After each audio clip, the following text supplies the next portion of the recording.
Welcome back, college baseball fans, especially Wake Forest Demon Deacon fans. I am joined by Wake Forest pitcher Will Ray. Will, thanks for coming on. Yeah, no problem. Thanks for having me. Yeah, fall practices have started. You played a lot of baseball recently. You had a little bit of a break, I presume, between Cape Cod and and getting back to campus. Yeah, about 2 weeks, so about 14 days of no throwing, just hanging out. So that was good to kind of get the mind a reset. Yeah, unfortunately, Brewster didn't make the playoffs. But had they, would you have been staying in the Cape? Yeah, Definitely, yeah. So less of a break. So that's one of the benefits of unfortunately not making. Obviously, you would have preferred to make it, but let's talk a little bit about that Cape Cod performance. It was a pretty good summer for you. I know the overall numbers. I mean, the problem with being a relief pitcher is if you have one bad outing, the numbers get skewed. But for the most part, I mean, you were making my graphic all the time whenever you went out there. So you had a pretty good summer. You 14 games, I think, and pitched really well. Yeah, I think you take the one start out of it that I had. It was a really good summer. Now I had a blast. The Cape was really, really cool. It's like, as you're a college baseball player, it's always a dream to go play in the Cape, right? So it was a blast. I had a ton of fun. My host family was amazing. Brewster's, I think personally, the best place on the Cape. Being right in the middle of everything on Mid Cape is really, really cool. So yeah, it was a really cool summer. Getting a chance to play with a ton of guys that you don't usually do and play against a lot of dudes from out west. Like my roommate was from BYU. So it was a really cool experience. Yeah, and I was surprised some of the struggles Brewster had. Now, all the teams in the Cape are stacked, but at one point you had Patrick Forbes in there who represented Team USA. I think he made 4 starts. Jake Clemente was pretty fantastic the entire summer because most of the time you guys are on pretty strict pitch limits, but I think he was able to pitch into the 7th inning like twice, which is kind of crazy during the summer. Super efficient. It was like, might as well just roll him out there. He threw great all summer. Yeah, I'm a big fan of like watching really good pitching. So that I think his start where he went into the 7th inning is like I might need to do an SEC graphic for the rest of the summer just because that was such a good performance by him. But yeah, Brewster pretty stacked. I mean, offensively you had Andrew Fisher for a while. Brody Donay was hitting some bombs. Ryder Helfrich had an incredible summer, and from what I understand is as picked up right where he left off with a scrimmage Arkansas had the other day. Was hitting some bombs. So it must have been really cool just to be around different players, like you said. Yeah, it was really cool. Me and Ryder actually got along really, really well. He was probably my best friend on the Cape, so that was really cool. But yeah, like our team, it was weird. We're top to bottom in our lineup. We were stacked. Like we had Daniel Cuvée, we had that's right.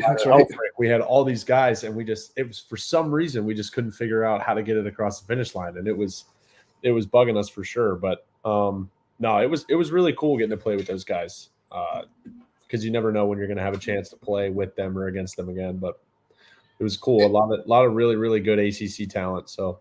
Cool. Yeah, and I'm sure that makes some of the future matchups in the ACC a little bit more fun because some of the guys that you're going to be up against. You guys can have a little bit of friendly banter and see each other and talk a little bit between games and stuff. So,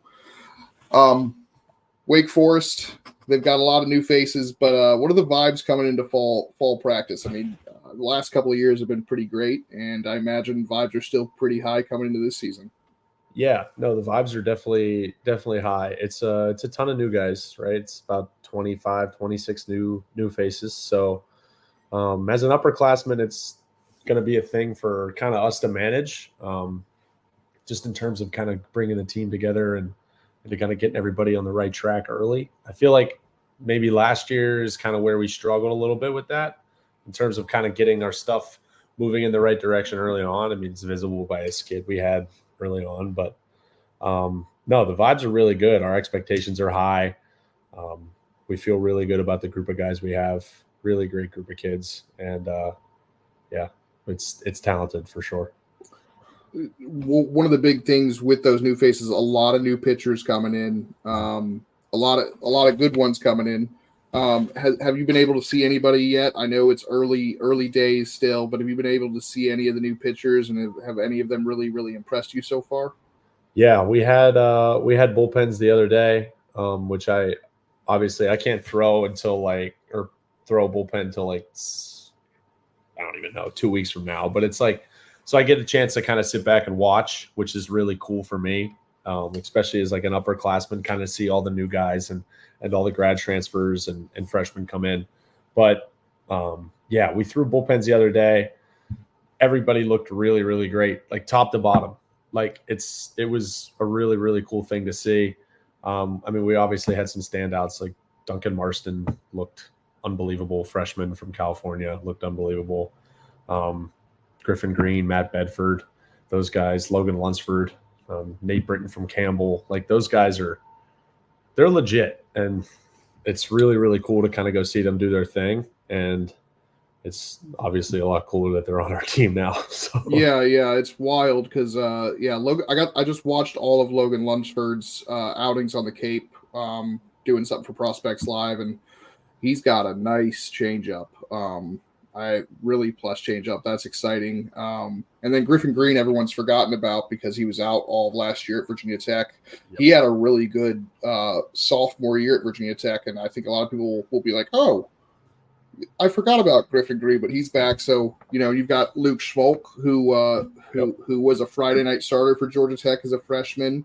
Lots of arms to choose from, but then you've also got talented freshmen and then talented rising sophomores in Morningstar and LeFew. It's exciting stuff, and it's wide open. Yeah, it's a really exciting staff. We talk about it all the time, is that we have a lot of guys who have Friday night experience or weekend experience that are just going to be on our team. And it's definitely a cool thing to have. It's something that I feel like we didn't have a ton of last year just because we were so young and we were a little untested and unexperienced last year. So to kind of have a different viewpoint on everything, and the guys that were unexperienced and untested last year are now tested. So we have a ton of experience. We have a ton of kind of wherewithal of where we are as a pitching staff. So I'm excited. I'm really excited to see how it all plays out, especially in the fall. So yeah. And there's like a lot of people will think back to that skid that you had, where I think at the time you were about the only really reliable bullpen arm for a couple of weeks with Cole rolling out and some of the growing pains. But I don't think a lot of people understand that can be a really good thing in terms of the development of the other pitchers to go through those struggles, and then it could pay dividends this year.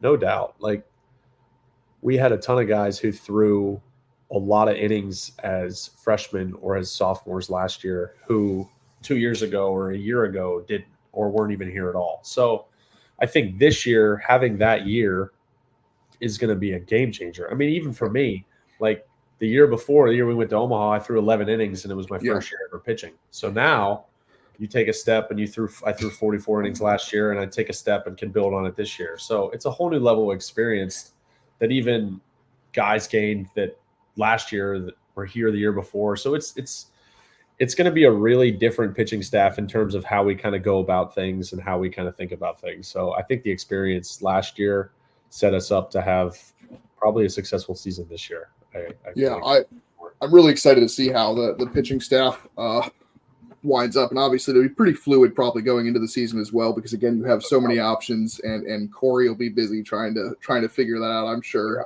He's one of the best pitching coaches in the country. Let's talk about you being a pitcher as a sophomore after being one of the top outfielders in Pennsylvania, being recruited to Wake Forest, and then making that choice. What kind of pushed that choice? So my freshman year, I kind of tell this story all the time, but it's my freshman year. I was sort of like a pinch runner, defensive replacement type role. I only appeared in like 20 games or 17 games, whatever it was, as like a pinch runner. I got a few at-bats, whatever. So I started throwing a bullpen as a joke because Danny Corona, who now plays for Mizzou, said that I couldn't hit 90. So I went in and I had Rhett Lauder set up the track, man, and I was throwing balls and I hit 90. And Rhett was like, yo, this actually isn't bad. Like, you should maybe try and do this. And I was like, whatever. And I kind of blew it off and then kept throwing bullpens almost as like a joke. And then it kind of developed to the point where, hey, something might come out of this. We should just develop it and see what happens. So I went into summer ball as a two-way after my freshman year and got in a pretty bad slump hitting in summer ball. So I made the really impulsive decision to call Coach Walter and say, hey, I think I'm going to be a pitcher full-time, which looking back probably was a horrible decision at the time. So came back my sophomore year as a pitcher, which was the year we went to Omaha. And in the fall was probably the worst pitcher on the staff. Terrible. Couldn't get anybody out. So me and Coach Walter had a conversation, a pretty honest conversation in my fall exit meeting before we went back for the winter. And he was like, hey, man, I don't think this worked out for you. I think we're probably going to have to find somewhere for you to go. Like, I don't think this is going to work out here. So that was really tough to hear, especially before the spring and before the season even started. So he basically gave me the option of getting in the portal that winter and I could come back in the spring and train, but I probably wouldn't make the team. Right. So that was tough to hear as a sophomore, and especially somebody who's for 3 years had been committed and has been waiting to go to Wake. And then after 1 year of not really playing, it's almost over. So right. I went back in the winter. I came back in the spring, not expecting really to make the team, not really expecting anything. And Moose dropped me down to my slot because he saw me throw like that in a PFP drill. So 2 weeks before our Omaha season, he drops my slot, and I ended up pitching like almost 18, 20 times that season. So I made the team, made a travel roster, did the whole thing. And then we went to Omaha, and then obviously this past year had a great year. So it's been a journey, but it's been a wild one for sure. So that's that's a huge thing. I don't know how many kids would have taken the risk of staying with Wake Forest. Yeah. What was the thought process there? Betting on yourself, and betting on your wanting to be at Wake Forest, and of course you got to experience Omaha as well that way. Yeah, I mean, I knew that Wake is always where I wanted to be. There's no other place that I'd really, especially a year after experiencing it and just getting to know the guys and the coaching staff and the community around here. It's like there was no other. I felt like I would be doing a disservice to myself if I left, and I just didn't want to look back and say I should have stayed, right, if I was sitting somewhere else. So I really just kind of put all my chips in and figured out a way to stay is really what it came down to. I just told myself that there was going to have to be a way that I could stay, and it ended up working out. But yeah, going back to the whole thing is I just couldn't see myself leaving Wake, and I knew it sounds corny, but I knew that season was going to be something special, and I just had to be a part of it. Yeah. So, and another pitching coach may not have seen what Corey saw in and dropped that slot. So thanks for making me look good by saying he's one of the nation's best pitching coaches and immediately providing an example there. I mean, you can see it from, guys that'll transfer in and just making little changes. I mean, we know how good Chase Burns was at Tennessee, but he was able to get a next level thing, at Wake Forest. And obviously Rhett Lauder, how great is that to see? You've mentioned him a little bit already, but how great is that to see him already up in Cincinnati? It's unbelievable. We went on our team retreat 2 weeks ago, and he was pitching the Friday night when we left for the retreat. Was his opening start. So we kind of all got to sit in the team meeting room and watch it. And it's funny because you look around and there's only like 4 or 5 guys who have actually played with him that are still on the team, but everybody was locked in. Like everybody was hooting and hollering, every strike thrown. I feel like the umpire missed about 4 calls and everybody was just letting him have it. So it was a really, really cool experience, and he's been doing amazing up there. So I interviewed Garrett Michelle on Friday, and one of the questions I asked him was the toughest pitcher he faced in the ACC. Very quickly, immediately, Rhett Lauder, and I asked him if they had watched, and a bunch of the Tech players had gathered together and watched the game, rooting for him. That's so cool. It's really cool to hear the camaraderie just within the conference. That's somebody that I faced, and they're already in the big leagues. Yeah, I can echo Michelle's sentiments there. I was a freshman who went 0 for 5 against Rhett, 5 strikeouts as an outfielder, so he was pretty good. Yeah. He's really good. Yeah, and the exciting thing is Paul Skeens is in the same division, so we should get a lot of encores of what might be one of the best pitched games in the history of college baseball with what happened in Omaha. So that's pretty special. Really, really happy for Rhett Lauder and how quickly he got up there.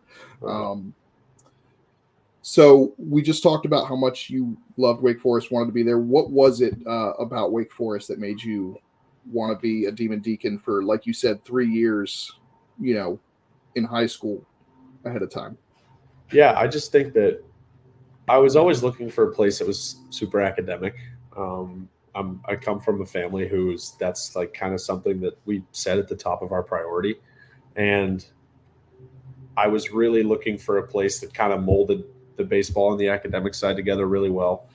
And Wake Forest had kind of come up on my radar. And the more I dove into it, the more I really was in love with it. And then Coach Salento started recruiting me. And I took a visit down here and met all the coaches and met Coach Walter.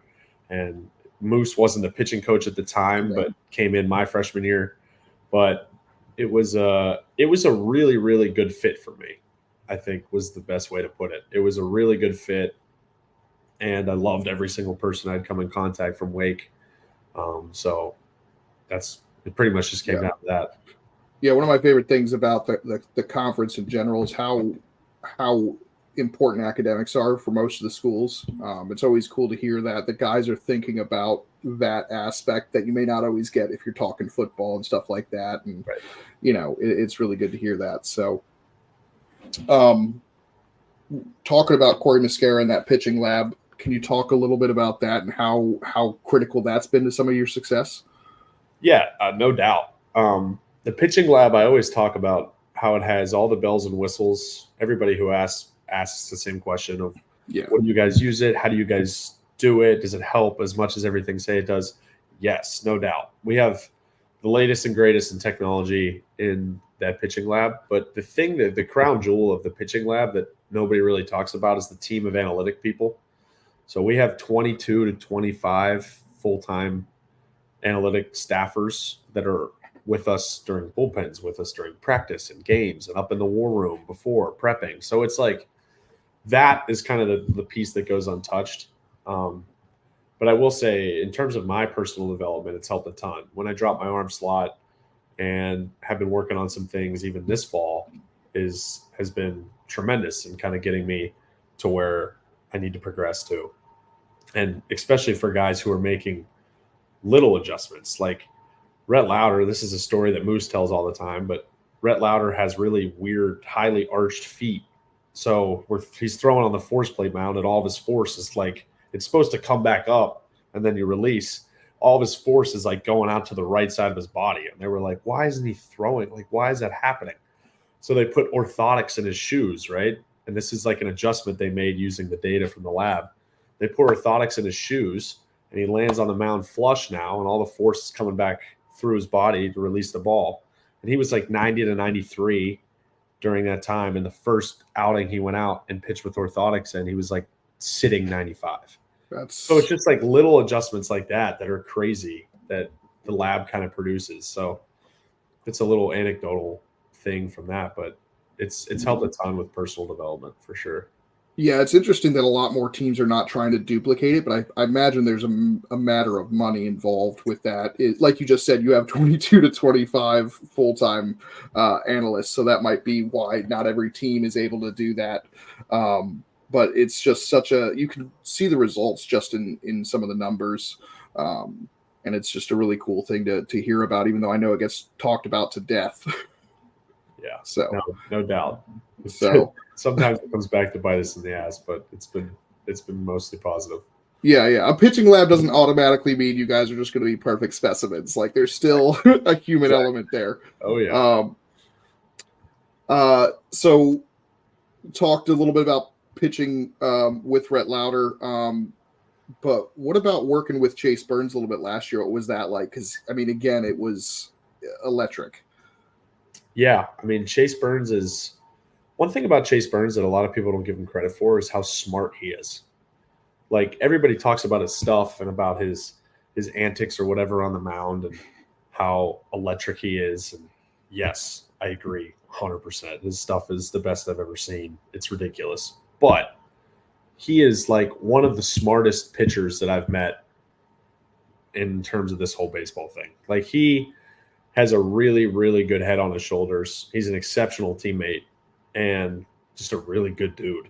And I think a lot about Chase Burns that goes unnoticed is that his mind and the way he thinks about pitching, the way he takes it day by day and kind of does his training. So, I mean, being around him this past year helped me learn a lot about the mental game, learn a lot about how to take care of your arm a little bit, especially because I was throwing so much and wasn't used to it that I kind of had to lean on him a little bit to kind of figure out, hey, what can I do to get me ready for Friday, Saturday, Sunday, right? So, yeah, he was a really, really cool person to be around this year, and obviously to watch him was even cooler. Just throwing 100 by people in a slider that you couldn't see. So,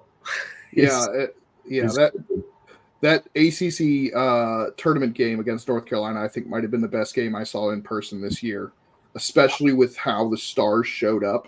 And it was so funny because I had a UNC writer trying to start writing his recap towards the end of the Chase Burns outing, and then had to rewrite it, again because Nick had Vance Honeycutt and Nick Kurtz hitting doubles to the same exact spot.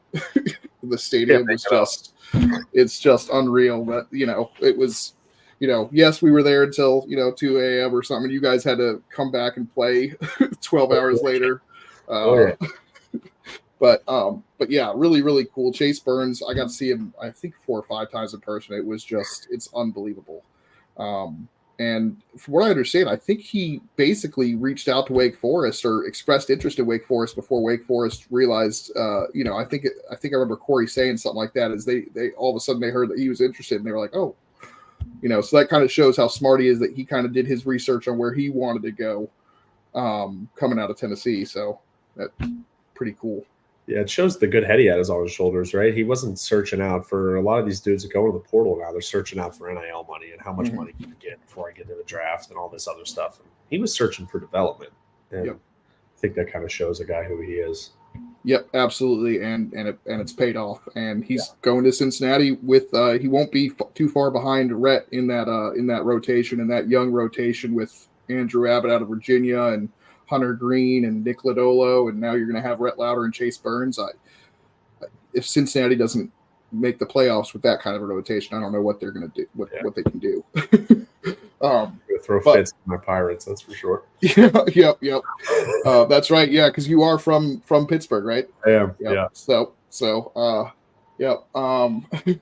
So shifting gears a little bit, you guys have some new opponents in the conference. Speaking more of academics, they fit the conference perfectly academically with Cal, Berkeley, and Stanford in there. But geographically, it's going to be interesting to see how that works out. We don't know what the schedule looks like for Wake Forest, whether you guys are even going to play. I would imagine everyone's going to have to play one of the two, but whether you host or travel. Are you excited about that opportunity to possibly go out to California for a weekend series, or kind of? Yeah, I think a little insider knowledge, but I think we do go to Stanford this year, which will be really cool. So Palo Alto's a pretty beautiful place, so I'm excited to get out there. But yeah, it adds a whole other element to it, right? It's a coming off of a midweek game, and you got to travel and then come back for a midweek game. I mean, it definitely makes the schedule harder. It's definitely going to make the schedule harder for Stanford. And Cal. So. It's going to be impressive to see what they kind of do with that and how they manage that. But, I mean, Stanford's we played them in Omaha 2 years ago. They were there 3 years in a row. They're a really, really good baseball team. And I have no doubts that they're going to be anything less than that this year. So, especially with the dudes they had in the Cape. Trevor Moore was in the Cape and threw the crap out. Didn't give up a run in 10 outings, I believe. Yeah, so he was legit. So, yeah, it's definitely guys we have on our radar for sure. But, yeah, our schedule this year is definitely going to be a test for sure. Yeah, as if it wasn't a test before, it's even more so now. It's going to be a lot of fun. I think at first I'm like, oh, I'm going to miss the Pac-12, but I'm also excited to just actually be able to watch some of these teams that because before like they're behind a paywall on Pac-12 Network, a lot of their games I couldn't watch. So now we get the benefit of at least being able to see them, and then we get ACC After Dark if you're up late for some reason, or you guys play a 7 o'clock game, you could watch an ACC matchup right after your game. So yeah, that's crazy. That's think about that. Yeah, because there's a lot of times I'll be traveling back and I'll be able to listen to an ACC matchup on my way back from Charlottesville or Durham or wherever I'm at. So I'm excited about that. But that's hilarious. Yeah, so you got your ACC After Dark baseball. Anything in particular that you're trying to work on in fall camp? Obviously, this will be your third year being a full-time pitcher. Yeah, one of the big things from this kind of transition from the summer to the fall was kind of getting the rest that I needed. So obviously I threw a decent amount, especially for second year pitching ever. So threw a decent amount and just kind of getting the rest and then building back up the proper way. So I think right now I'm only slated to throw 4 innings this fall, two in each of our respective scrimmages. We travel to St. John's and then we have West Virginia at home. Yep. And then I'll throw in 2 of the inter squad games leading up to those. But I think for me, the biggest thing right now is just kind of carrying on what I did last year with command wise. I feel like I threw really good strikes last year, but also adding a little bit of velocity is definitely something that we're working on actively right now. So kind of doing those couple things and just really building back up the right way, making sure I stay healthy and getting ready for the spring and hitting the weight room really hard and trying to get stronger. So it's kind of always the goal for the fall. Yeah, and that's exciting. Like we said, you're getting some rest because you had a long summer as well on top of the 44 innings or so you threw as a, second year pitcher.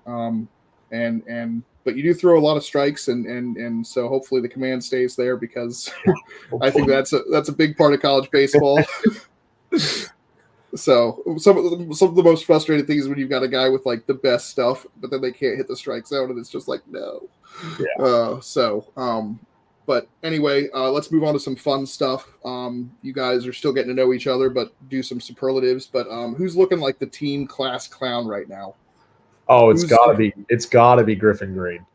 That guy, I tell you what, that guy with his thick Boston accent is one of the funniest people I've ever met in my life.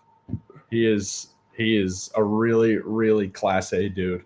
We like Griffin Green a lot. But yeah, I'd definitely throw Griff up there.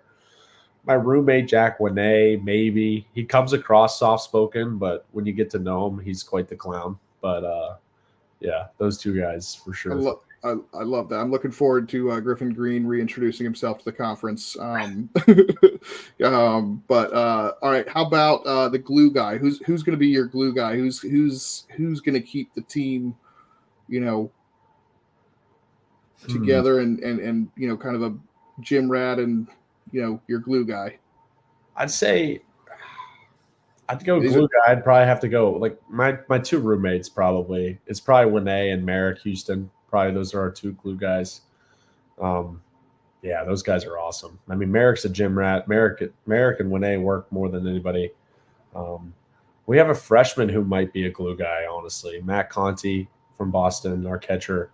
He's a glue guy. Works really, really hard, pushes a lot of people to get better, and it's been encouraging to see especially from the start of the fall. So he's awesome. But all 3 of those guys are great people. Yeah, Merrick doesn't surprise me. He had even less of a break than you did because his team went to the Cape League Championship. So he played like 100 games this season. Yeah, I think is what it was. So yeah, that's good to hear. It's good that he likes it because he played a lot of it. Last one, who's probably the leader? It's probably going to be pretty similar because I would imagine Merrick Houston is stepping into that role a bit with the departure of Nick Kurtz and some of those guys. Yeah, I would say probably the same 2 guys and add myself will probably be our leaders this year. But yeah, it's definitely a really cool responsibility. It's definitely something that the three of us and the guys who have come before us take super seriously. So, especially this year with how many new faces we have. But yeah, it's definitely going to be a challenge to kind of get everybody kind of working towards the same path when they haven't really been here or really have gotten comfortable yet. Like everybody's comfortable, but nobody's in that groove of like, Right.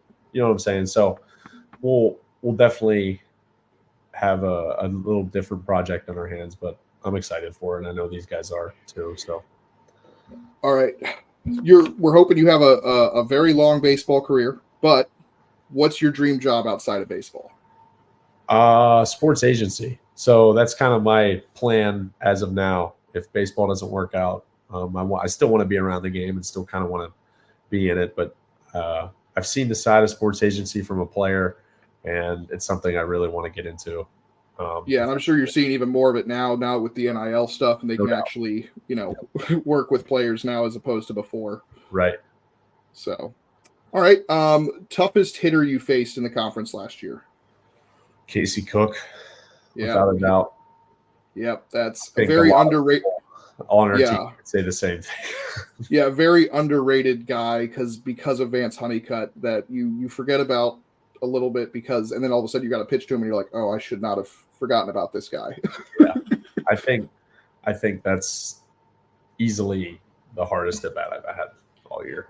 Yeah, in Omaha, there was Virginia ended up getting walked off by Vance Honeycutt, and people were questioning why they pitched to Vance, and it was because Casey Cook was 2 for 3 or 3 for 4 behind him, and it was a lose-lose for Virginia in that situation either way.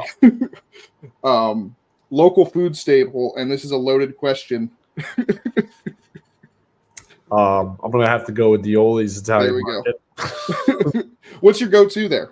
I do the burrito with the hot sausage and a hash brown. So Nick's got it set up in a way that he just presses Will Ray, and my order goes in. So there you go. That works out for me.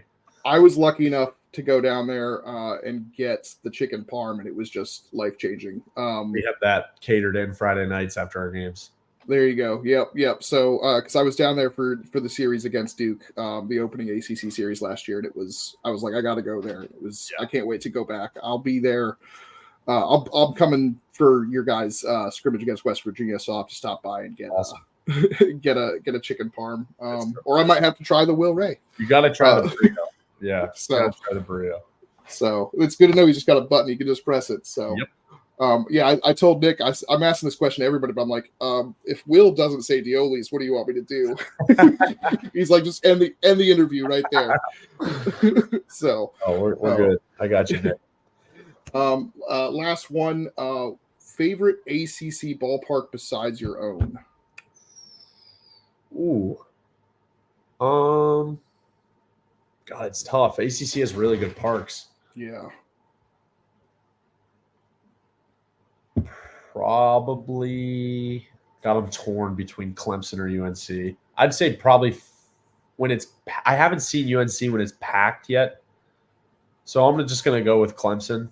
That atmosphere. When it's packed, like our 2023, when we went there, that was really cool. It was packed. The Kingsmore or whatever. I think it's Doug Kingsmore. Yeah. Yep. That place is really cool, and I like the way the bullpen's set up right outside of the dugout.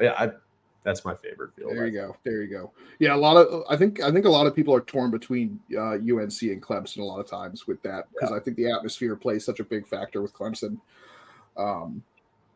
But I do have one more. I lied. I do a lot of memes. I don't know if you've seen those. I didn't get a chance to do too many because I did some during the regionals for you guys, but I started kind of in the postseason, so I did a couple. But which teammate, besides Merrick, because I do have a couple for Merrick already, which teammate do you think most deserves a meme?